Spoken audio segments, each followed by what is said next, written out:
Allah'ın rahmeti, bereketi ve mağfireti üzerimize olsun inşallah.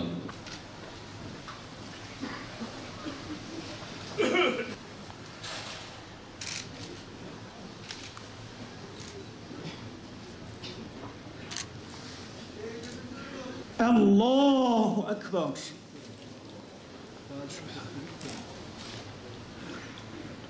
Cennet.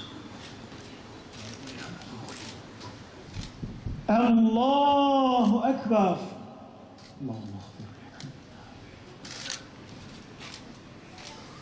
Allahu Ekber. Esselamu Aleyküm ve Rahmetullah.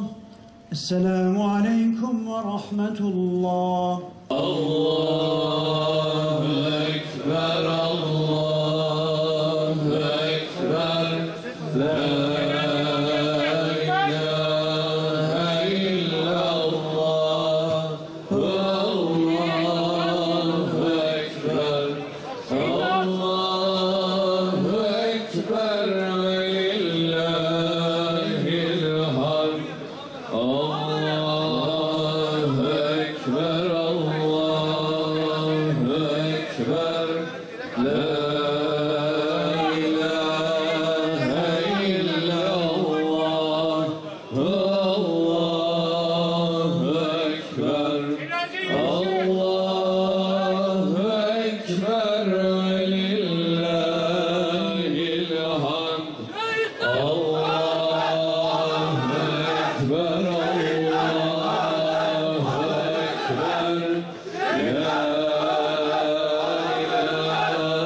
ilahe illallah.